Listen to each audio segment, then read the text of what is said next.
on this computer. All right, recording. 1 2 1 2. Do I know how to do any of this stuff? Not a fucking chance. Absolutely not. But there you go. That's a cool view. I see. That's actually a good view for this in particular because like you got all the One Piece behind you. Yeah. Like and Naruto. Wait, where is it? And Naruto. There you go. Yeah. See, no, that's a bitchin'. That's a bitchin'. You can't one. see what any of it is because it's not that great of a camera. But you know. Hey man. They'll put Gengar in it too. Ordering a webcam right now. Get some Gengar in there. Like that shit gonna take you at least a month. I was shocked. I got my Switch mount in like 2 days. Did you really? Yeah, it's on the wall, and I'm like, I didn't expect to get it. I have to buy another. You said Switch mount? Yeah, so it's mounted on the wall. Oh, okay. But it's only the mount, so you can take the cartridge or the actual Switch itself and its dock. Add it to either one of them. Because I'm gonna get another dock and put one in the living room because Noemi started playing Smash and she wants to play Mario Party. Oh, sweet. Okay. Yeah, we got a 65-inch TV, so I'm gonna use that bitch every chance I got. All right, so what's good? It's A&M. Instead of a long-winded intro because niggas got shows to watch. I do got a show to watch. What we're gonna do is another list. I thought this list was appropriate because we both throw the link up in the chat, man, so I can find it. Yeah. All right, I'm not gonna do the screen share though because it's on a. Oh fuck, this is on a different computer. But I. Damn it. See, I have like the two. Anyway, hold up. I will get it to you in a second. All right, for sure. So we talked during our test stream is the last chapter it just wasn't that great. It was okay. Oda's allowed clunkers every now and again. It didn't add anything to it. Yeah, we got technically a reveal, but the reveal wasn't anything like nobody was like dying to find out who the Toby Roby was. Yeah. Like, we were interested, but we weren't like, Toby oh my gosh. Did I say that right? Probably. Toby. Isn't the Toby Romo? Toby Robo? Toby Robo? Toby Robo? Yeah, let me pull it up right now. I think it might be. So it was a sad chapter. It was like, all right, we didn't really get a lot, but I'm pretty sure he was like, I didn't know we had one due this week. Like, you know, when your homework's due and you just don't, you're like, I ain't been to school in like 5 today. years. Let me see if I can get the same list up here. Here we go. Cool. I think this is it. Yep, this is the same one. All right, I'm about to link this to you real quick in the chat. Right, and we said it once again off mic or off record that will it probably bother you that much if you're reading it in a volume sense? No, because you get the characters. You'll keep. You're not going to notice it. Yeah, but you're not going to notice it. In the middle of 2 breaks, it's a bit of a clunker. Little bit of a clunker. So let me put this in here. So I thought that was a good segue to top 15 saddest One Piece moments. I figured sad chapter, sad moments. So we did this last week too with the top 10, which wasn't a terrible list. I think we agreed with most of it. At least that was the top 10 strongest or best badass. Top 10 most badass characters. And we agreed with a lot of the characters they had on the list. It was just ordering. I think we differed on. I think there's only like one bad exception. Like they had somebody who just didn't belong on there. But yeah. So starting this one off, and this is 15 moments. We don't have to spend as much time on 15 through probably 5. It's really just the top 5 that are really good. 15 is saying goodbye to Vivi, which I don't consider a sad moment. Oh, you're going all the way to the bottom? Going all the way to the bottom, 15. Like I said, but 15 through 10, we're going to like blow through. They're not like that sad. Are we ranking this, like giving our own take on it? Or are we just like we're just kind of reacting to this list? We're just going to commentate on it? Okay. Yeah, which I don't think this is a sad moment, personally. I don't know. Maybe bittersweet. That's a good word. Nothing. Yeah, not awful.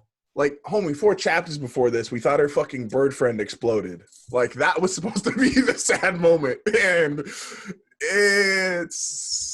and also, let's be fair, to be sad in One Piece is different than to be sad in probably 99% of other stories. Yeah, this is more of like a happy, sad situation. You know what I mean? Like, because like you did have Vivi for a number of islands. Yeah. So you met her in Baroque Works and came after Baroque. I guess the sad part, like Chopper and Chopper's way more. That's the thing. It's like this is only sad in the context of in their world. I don't think you get this just by like reading it or watching it. Yeah. But in their world, they made this friend who they were with for a good amount of time, and they can't properly say goodbye because they can't be affiliated. They can't have a queen of a kingdom or a princess of a kingdom be affiliated with pirates, especially at this point in time. Luffy wasn't strong enough. So I guess, yes, that's more sad in their world. Like if you had a friend and you couldn't actually say goodbye to them, you don't know when you're going to see them again. Yeah. But I don't feel I got that impact all the way reading it or watching this moment. But I get why it might make the list. I just don't. I wouldn't have it. Yeah, it was just the end of her journey. So it's more of just like she had to stay behind. Yeah. And yeah, she got a lot of runtime though for a side character. Like she did not get. Well, she's more important than like most people than other side characters. Absolutely, and absolutely. You want to do number 14? It is Fisher Tiger's death. Nah. Am I wrong for saying this? So this one suffers for probably the opposite of 15. I don't think about Fisher Tiger. We didn't have a lot of time with him. And it's just hard in any story. Like Vivi, we had a lot of time with. Like if Vivi had died at the end of her arc, that would be a much more sad moment because we had a lot more time with her. We had. I just think that he was more meant to like set up like, oh, this is who saved Boa Hancock and her sisters, and it sets up the Celestial Dragons and introduces Koala as a character, and this is why Arlong is the way he is, and it's like, oh, okay. He's important to the world. He's not necessarily important to the Straw Hats. Yeah, well, what are we ranking it like sad to the Straw Hats or? This list. Maybe to like the reader, it's just I just saw it as another backstory. That's honestly, and but that's like this is Jinbei's story. Yes, but when you're doing sad usually in any form, whether it's like in a story or in your own life, the closer it hits to home is obviously the more sad it's going to be. To be topical. You can literally wake up every morning and read how many people died yesterday. And reading the stat of how many people died is, yes, it is sad because someone lost their life. The closer it gets to you, you're obviously going to have a much more sad reaction. And Fisher Tiger is kind of like saying if, for example, like if your grandmother's like great uncle passes away when you're like 5 years old, I'm sorry, not to take anything away from his life, you're just not going to have the same feeling as if it's like your cousin, your brother or sister, your parents. Like, he's just too far removed from our view of the story for it to be like, oh my gosh, Fisher Tiger's dead. No. Like, I'm sorry, homie, but. I mean, like, I knew he died. Yeah. You know what I mean? Number 13. This might be high on your list. The Story of Dressrosa. It's pretty sad. I think it's more. Yeah, it's pretty sad. But you're talking about like an entire country got manipulated. This is this the story of Germany? Is this like the less violent version of Germany? I always have to think hard about when things get compared to Nazis. I literally just had this conversation with Nomi. I don't generally like it because it's fucked up because it demeans what he did, and what he did was so horrific, and not everything should be compared. But if you're doing kid version of that, so it's clearly a lesser form of it. Yeah, he wasn't really making like he just, the way he took over was similar to how Hitler kind of took over. No, honestly, he just kind of came in and was like, I took over. He puppet mastered it though, because it wasn't literally. No one knew he was bad because he had the king doing it.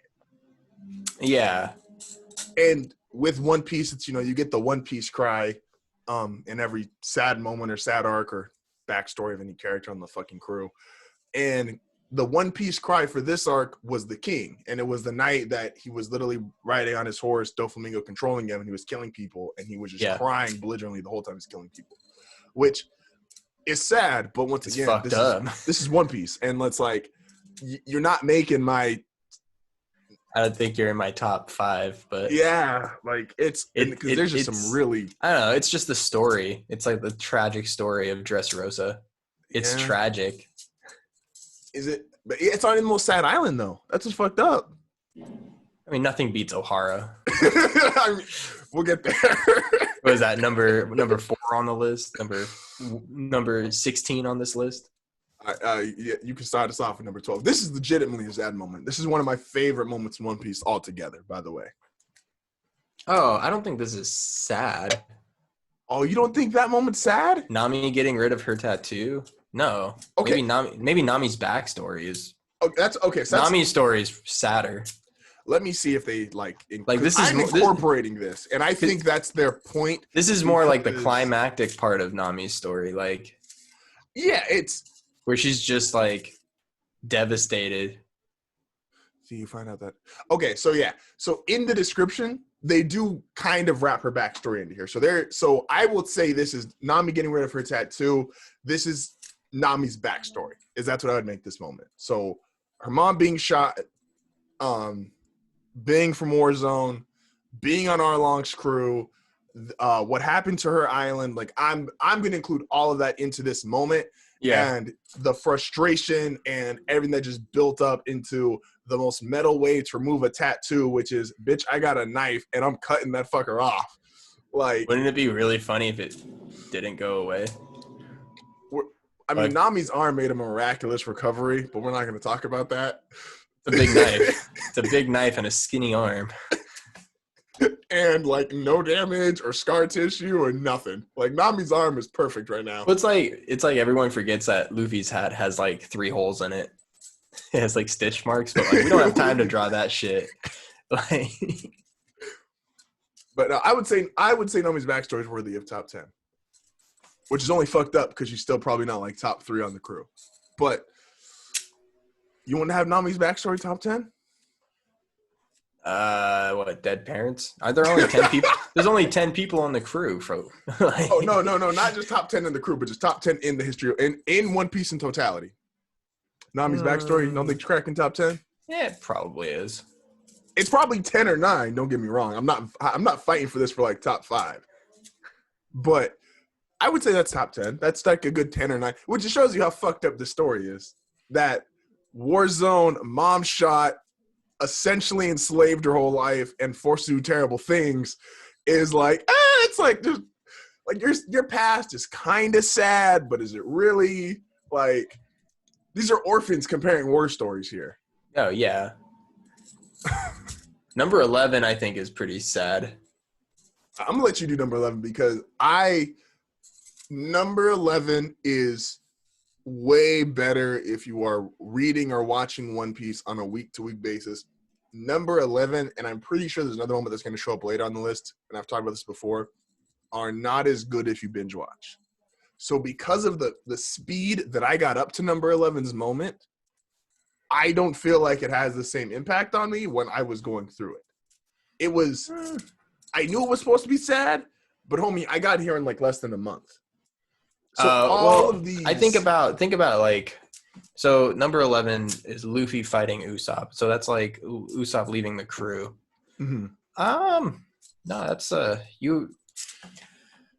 Look, you've gone through the entire East Blue, the entire Baroque Works, and all of Skypia, and all of Foxy.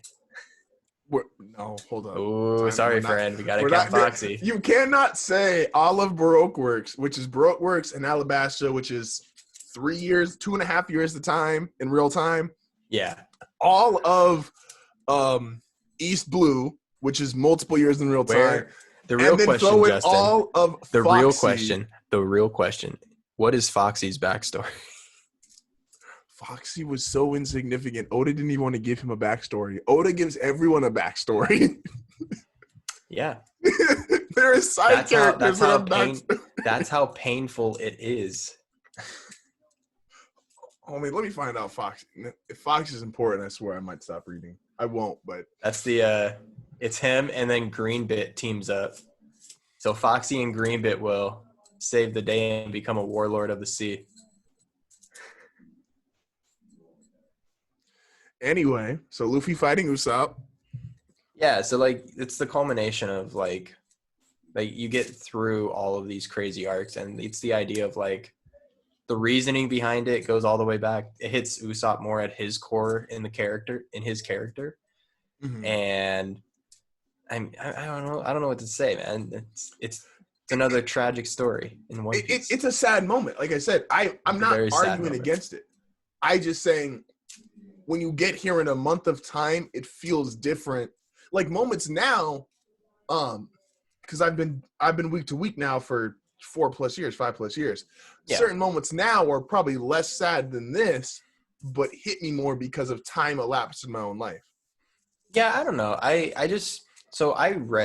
got caught up to One Piece pretty quick, and when I got to this point, I was like, Jesus, that sucks. That's really bad. That's rough. No, it does. I didn't get week to week with this. I binged and got to this and went, fucking hey, One Piece is amazing. They tore the entire crew apart. It's a great moment because it does not only it hits Luffy because Luffy's got to make his first like hard choice as a captain. Yeah.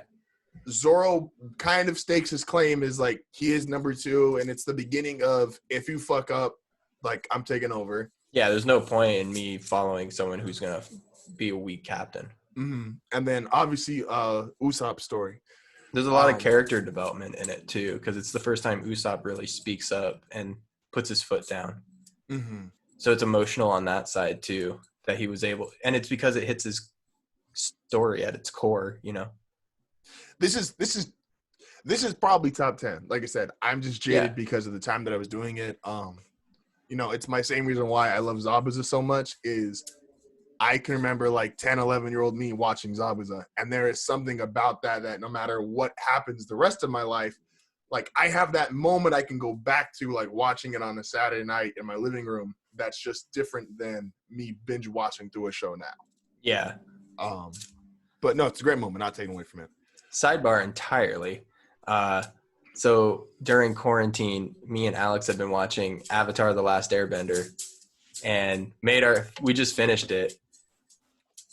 She never watched it?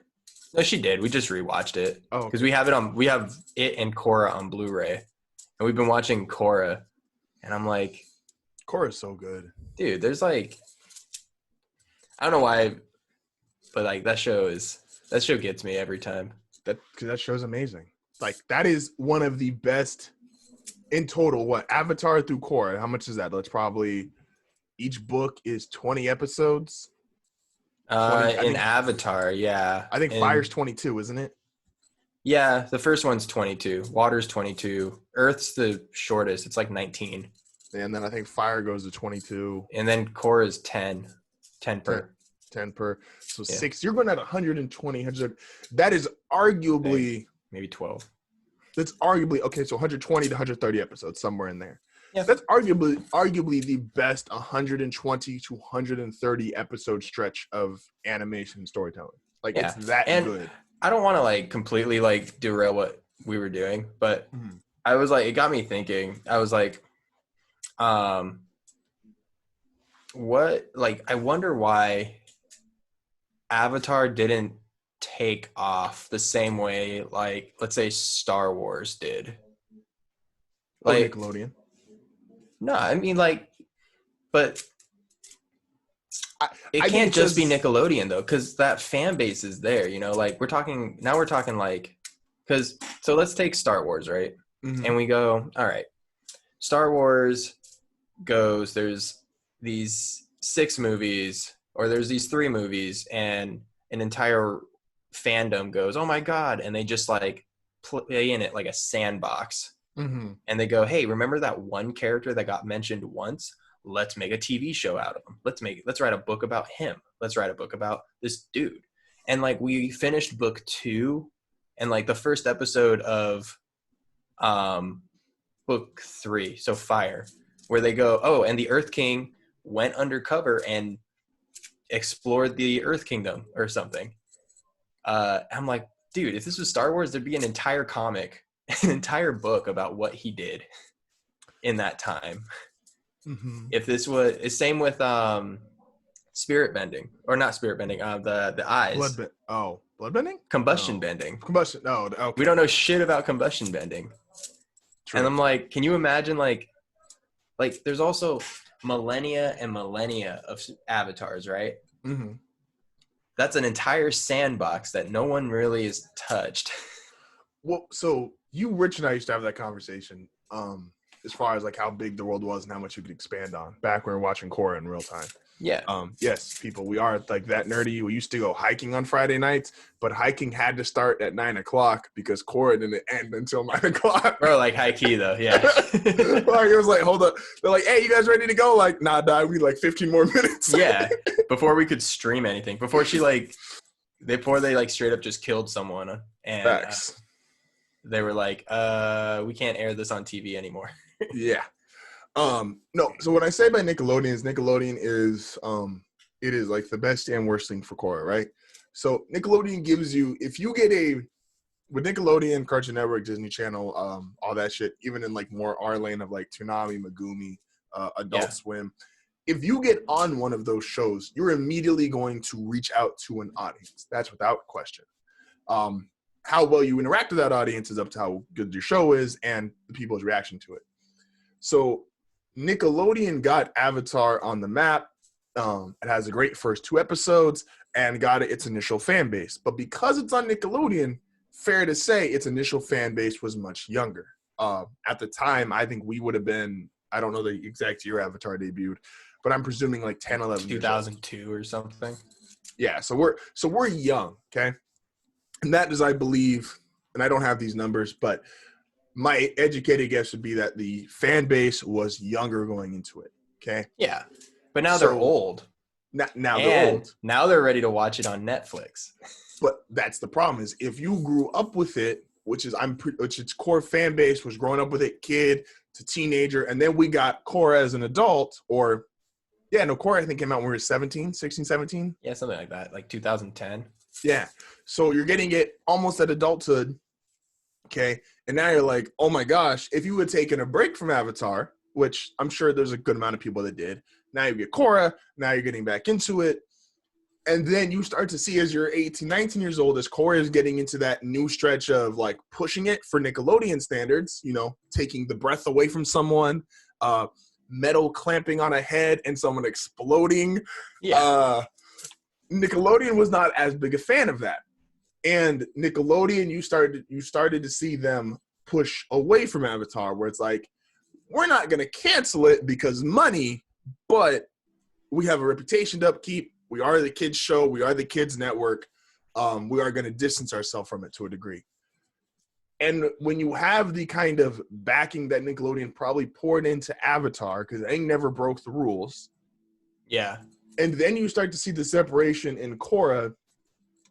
It's not like a Star Wars where I don't know who started Star Wars, but they've never not backed Star Wars. And then when Disney got it, Disney was like, we going super back out Star Wars. Like, yeah, so Star Wars was always owned by Lucas. And Lucas always kind of was okay with that world building. But I guess from just a marketing standpoint, like why wouldn't and Korra and Avatar and Nickelodeon has allowed comics for both.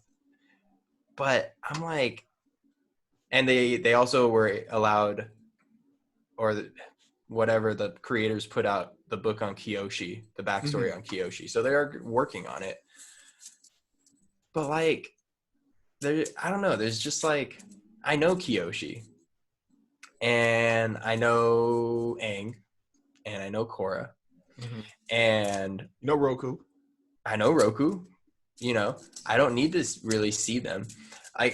I'm just saying, like, in Star Wars, there's Knights of the Old Republic, which is like, it takes place about 1,000 years before Luke Skywalker is even thought of.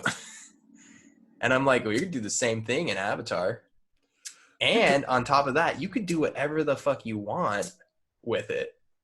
because all you have to do, you can have metal bending if you wanted to, and just call it a lost bending, basically. No, absolutely. There's always war. Facts. And like you can literally just expand on all these things. I think it comes down more to the creators not knowing exactly what to do with it. I think they want to, like, you want to do something interesting, right? Mm-hmm. Like what Disney tried to do. And no one wants to do exactly what Disney did with Star Wars, which was like, let's rehash the same story again and again and again and again and again. Like, which makes Korra so interesting because it's not the same story as Aang. Correct. Because now, so it's like, what story do you tell now? You know, like pushing that boundary of creativity, or you tell the same fucking story. That's what Star Wars does, and like most of it's shit. You tell the same story, but like with different characters, and yeah.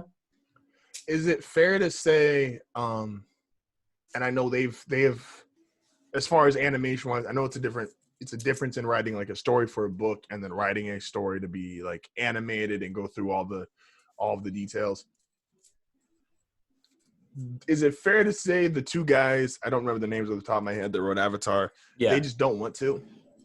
Like, some people don't have Oda's mentality to be like, yo, dog, I'm gonna write 1,000 chapters. Some people are trying to write. But what I'm saying is they don't have to. Lucas didn't write all the books for Star Wars. Are they going to give up the rights to Avatar? Because I know they have. It's not giving. No, hold on. It's not giving up the rights. What you do is you have other people write the story for you, and then you go and you read the story, and you go, "Yeah, that's good. I like that." Or you go, executive producing. That's not really Avatar. That's you get other people to write the stuff for you. And then at the same time you go, oh my God, that's really good. And then you go, all right, we'll give them a writing credit, put them on a TV show, let's animate it. No, that's fair. I think that comes, and I think we're probably similar as far as you and me are similar into it. Like, I think we prefer longer stories over short stories. Not saying I won't watch a short story, but I prefer to get like more in depth. Like, I would much rather have like 500, 600 chapters of the character than maybe just like 100 stellar ones, personally. But not necessarily everyone has that same ideals. There is the idea of, you know, do you finish on top, right? Like, they might think, okay, we did, and they did, by the way. I'm not saying this is a knock on them. You made 2 10 out of 10 series, and you have 3 books now. The fire one was Zuko and his mom, Kyoshi, and don't we have one more? No, so you have The Promise, which is the origin of Republic City. Mm-hmm. You have The Search, which is Zuko's mom.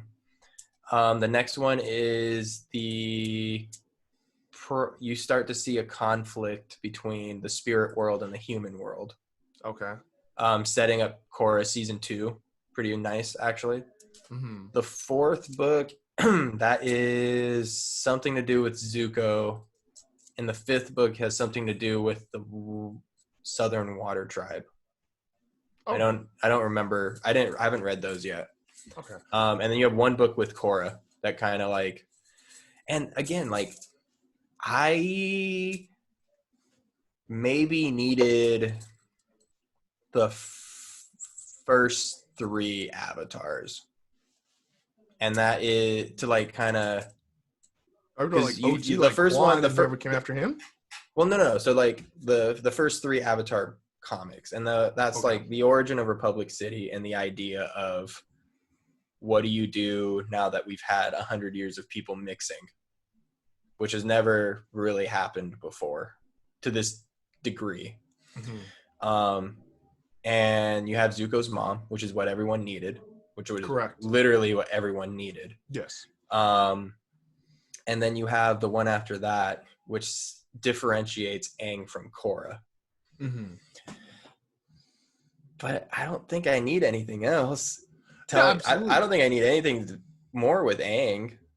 I don't want to say that, but like, no, I've seen everything with Aang. I don't really need. this is why I brought up like the quote unquote go out on top thing, because it's hard to knock anything they've done because they've essentially done everything borderline perfect. Yeah, like Aang's story, Korra's story, the books. Like Korra's book, like I just finished reading her first one, and I haven't read the second one yet. But I was like, this doesn't really add anything to it except it gives voice to the LGBTQ community, which isn't like to knock that. That's really important. But I don't think it really furthers her story. I don't think it really adds anything of value besides anything new. No, that's fair. It's a nice story. It doesn't need to be. It's like it's like this Star Wars book that I read when I was like a really young kid, and it was like Luke Skywalker has to explain to Jabba the Hutt's dad that I didn't mean to kill your son. He hurt my sister. Like, it doesn't really add anything to it. I know I'm speaking words at you at this point because I don't think you've seen Star Wars, have you? I know of Jabba the Hutt only because of memes. Yeah, I don't really need that. I needed Clone Wars. No, that's fair. There's a lot of shit in Clone Wars, but like Luke saved the galaxy, and now what do I care?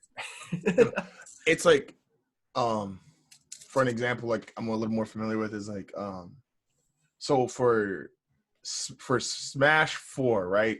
Yeah. There's only been 2 people for Smash releases rankings every 6 months for who like the top players are. Okay. For Smash 4, only 2 guys were ever number 1. Zero was number 1 from the start of the game until he retired. Yeah. And then Leo was number 1 for the last 2 lists after Zero retired. Zero had pretty much done almost everything you could. Like, homie he has a Guinness World Record for 56 tournaments in a row. He's got a Guinness World Record for as long as he was the longest number 1 player at a game. He was it for literally the entirety of Smash 4. Yeah. And so when he retired, his thing was, I can't do anything more. Like, I've had some rivals, but no one's ever taken my spot. I've lost a couple games, but really not that many. Guys, I'm out. Yeah. But people could argue, it's like, all right, well, at that point in time, just because of the time frame, like Leo was number 2, and Leo was starting to get close to you. Was he gonna beat you?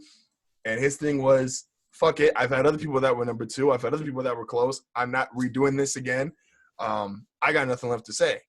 And that's kind of what I'm pulling out with like the Avatar guys, is they might just think, all right, Aang's 10 out of 10, Korra's 10 out of 10. We gave y'all niggas books. We've done everything we really want to do. Because even their ending for Korra, to a degree, was kind of like, she's going away, leave her alone. Yeah. And could be to a degree symbolic of them, where it's like, we're going away, leave us alone. But as fans, we're never happy with that. And that's why I like longer stories and shorter stories. Like, and I mean, like the comics, it works kind of like the Star Wars stuff, right? Like, that's your extended universe. But I'm like, what do we do with the Avatar after Korra? Do we have an Avatar after Korra? We never. That's the only question. That's the thing. Yeah, like she broke the cycle. Like, she broke the cycle. I don't think the idea of past lives is gonna exist anymore. Or maybe it does. Future lives? Do we have past lives because of what happened with Rava? I've heard theories that, like, because the way Rava was taken out, Avatar can't have past lives anymore. But does Rava die? That's the one thing. And I remember, once again, you, Rich, and I had this conversation probably like 5-6 years ago. But I don't remember if we ever came to a conclusion on if that means Rava's dead or there's just the access to the past lives are dead. Because those could be 2 different things. I think it's just access. So I think so too. I think Rava's still going to show up somewhere. Like those are gone. But do they get access to Korra? That's like, you know what I mean? And that's where it's like, I would assume, yeah, but Korra doesn't have. Is Korra as wise as? No. No, not at all. She's not even as wise as Aang was. What does an avatar look like after? Flip side though, what is an avatar that? What if there's a bad avatar? What does that look like? You know what I mean? Like, and by bad I mean like they're acting in the sense of with ideals, like the spiritual ideals, and they're spiritually sound, but it goes against all the nations. Like maybe you get an avatar that goes, I've seen too much war. It's constant war and people are the problem and they wants to wipe everyone out. He's like, this is the way to bring balance. Speaking of that, I don't remember if I ever brought this up before because we've discussed the evil avatar theory before. Do you think Roku was considered evil at one point in time? Because he was so close to the Fire Lord and he didn't really catch wind of everything he was doing until later? I think I after rewatching it, I think Roku fell into more of this passive avatar. Mm-hmm. Remember that they were in an unprecedented amount of peace time for the Fire Nation and the world. And he said himself, it was my first real test as the avatar was to put a stop to Sozin, and I failed. I messed that one up. Yeah. Good luck, Aang. Have fun. Yeah, no, that's why I was wondering, like, with the perception of him, obviously, we got to, because of the light Roku got to see, and I'll make this not personal, but personal for a second. Because of the light Roku got to see, this is no different than if you have a family member who might not be the best person in the world, but because of his relationship with you, you're going to see him different. So we almost saw Roku as a good guy, like just right off the bat, because you're like, he was the last avatar, so Aang had the most connection with him, and you're like, oh, it's the avatar. Oh, he must be great. But if you look back on it in real time, it's like, no, the rest of the world had to think Roku was a shithead.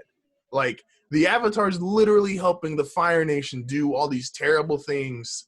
And well, that's manifested in Aang as well, right? Like, there's this episode, well, The Storm, you know, and it's this frustration with, like, think about it from a historical perspective. The Avatar just was friends with the Fire Lord and let the Fire Lord wipe out an entire nation, and then there was no Avatar for 100 years. So there was probably like and this would be a short story that you could literally do, and you go, you have people going, oh my God, the Avatar helped wipe out the entire air nomads. Because who knew that he had already been reborn? Yeah. Like Roku's, I mean, it's been 12 years, obviously, since Roku died, but like, but no one would have known Roku died besides besides Sozin and a volcano. Yeah, exactly. Very angry volcano. Yeah. That's a top 10 fight in Avatar. Roku versus volcano will never not be great. Mad. That's awesome. Like, he fought not an inanimate object, but he fought a non-living thing, and was just like the elements. Yeah. Like, and homie went to work. I don't know why. Like I said, I think Avatar is one of those. If you were able to pull the actual numbers, Avatar is probably in this gray area of it's bigger than a niche fan base, but I think if you give it the right realm to grow and you nurture that, and they're doing it, it's just slow.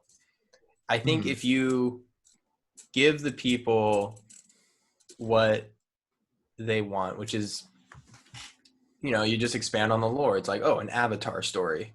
This is going to be an Avatar story. It takes place 500 years before Aang. Yeah. And we talk about the air temple and the cultures, and you start building on what is already kind of alluded to. I think people latch onto that. It's for the same reason you latch onto One Piece. There's culture, there's character, there's like in that same realm of like, oh, like, what is Gang Beige doing? Oh, let me look in on what's her name? Let me look in on Thriller Bark. What's Thriller Bark doing right now? And I agree with you, but we're also I think it's hard for one of us to say only because we're in the percentage of like high-end niche fans where it's like, hey, we want to dive in as much as we can, but I understand also I don't know if you can necessarily market just around your high niche fans because I think you 100% can. Only because Star Wars has been doing it for years and years and years. Star Wars was made for kids, man. But Star Wars the only difference is, and once again, I don't have the exact numbers, but I'm going to make a really good educated guess here. When Star Wars puts up their profit line, they have a B to start their shit. When Avatar doesn't have a B. And that is a huge thing. The difference is we're not looking at Avatar movies, though.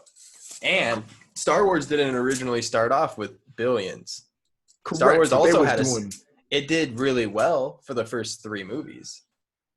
Then Phantom Menace came out, and that was your billion. It's same with if I bet you could look at the view count, which is how you would calculate how successful a TV show was. And if you look at the first season of Korra or the first episode of Korra, I bet it's insane.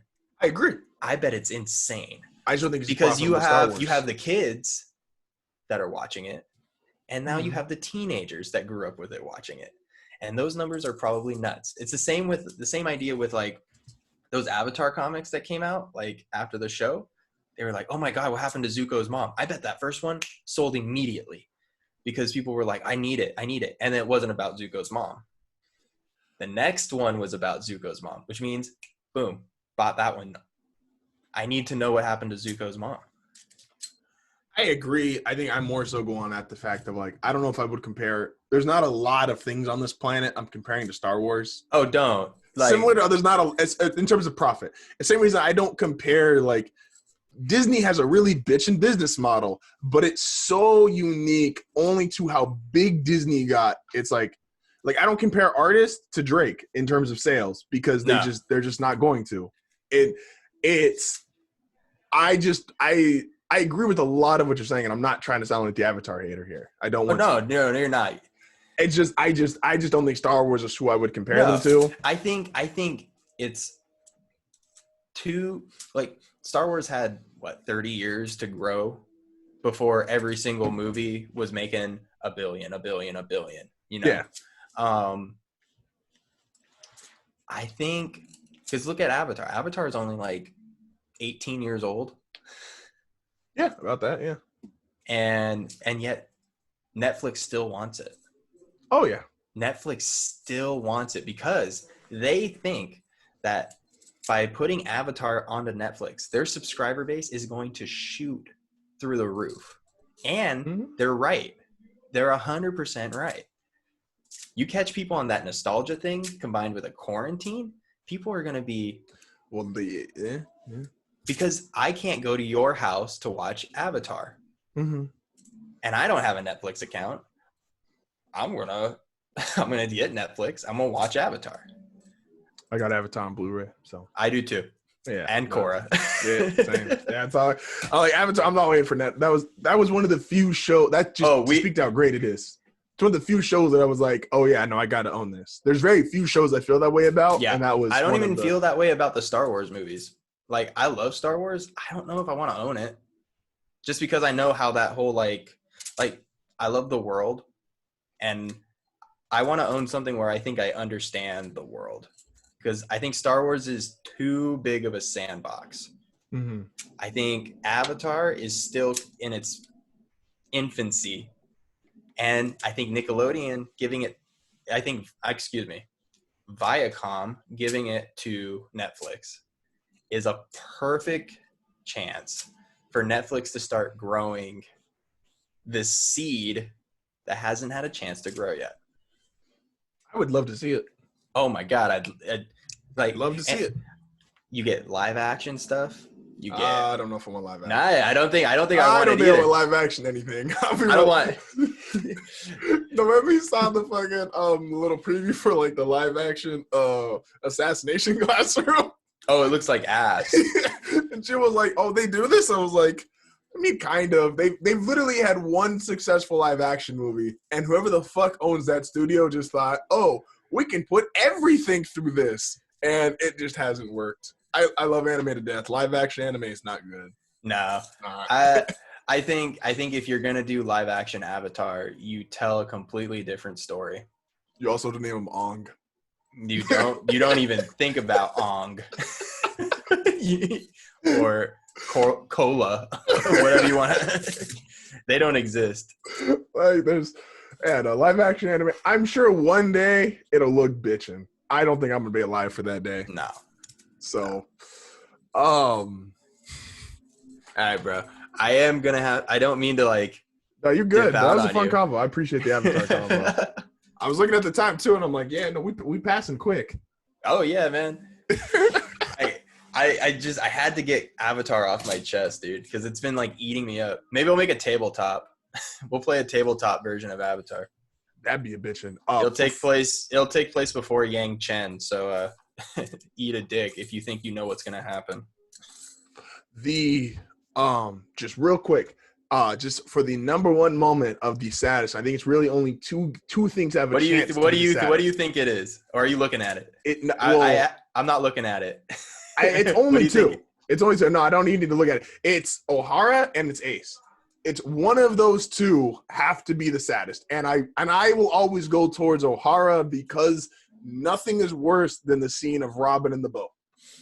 Ohara is the saddest moment in One Piece. It's Ohara or Ace. Ace is close, but Ace is. I think Ohara. Robin just crying and Law's laughing. on this list too, isn't he? Who is Law's story on this list? Law, I could probably find him. I just closed it out. Yeah, Law losing his family is number 9. I think that's too low. So Law's backstory has to be top 5 there. I think I'd put it over Ace. It might be my number 2. High key. Well, just real quick, Law losing his family, Whitebeard's death. I don't think that's a sad moment. Nah, I think that's not meant to be a sad moment. The destruction of Ohara, they have at 7. That's way too fucking low. That's number 1.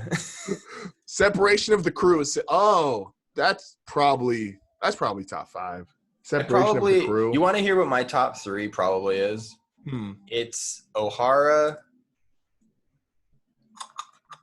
Law, the ship, Law.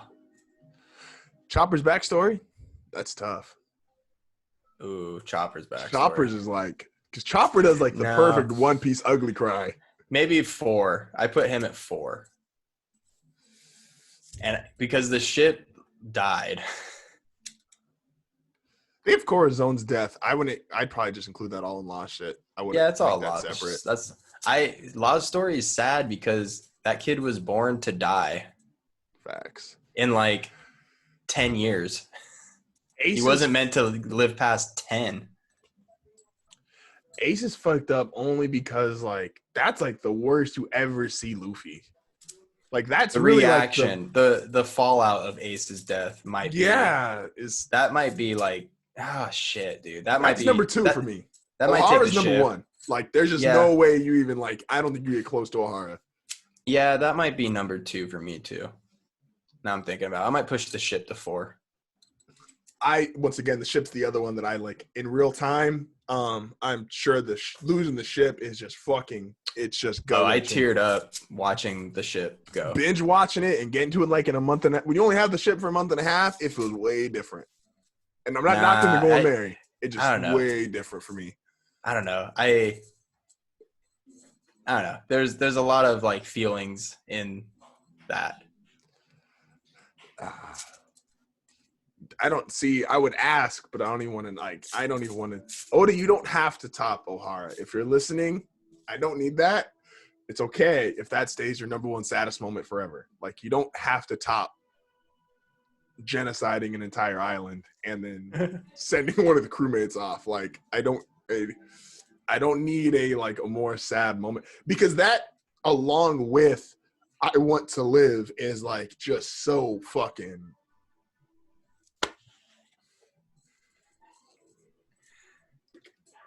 It's fair. Yeah. No, I Want to Live. I Want to Live is so good. It's good in English, Japanese, terrible in German. No, it's perfect in German. No. Hey. But thanks for coming on for the short episode. Yeah, man. Y'all will get a full episode next week. It's on YouTube channel next week. Don't forget to check out the other shows. I need to click on the other computer.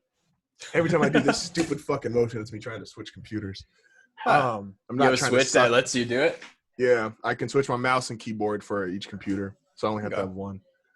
I'm not trying to suck my microphone off. I just want to make that clear. I mean, you could. I could. I don't want to. Hey, with that being said, we'll catch y'all next week. Peace out, brother. Peace out.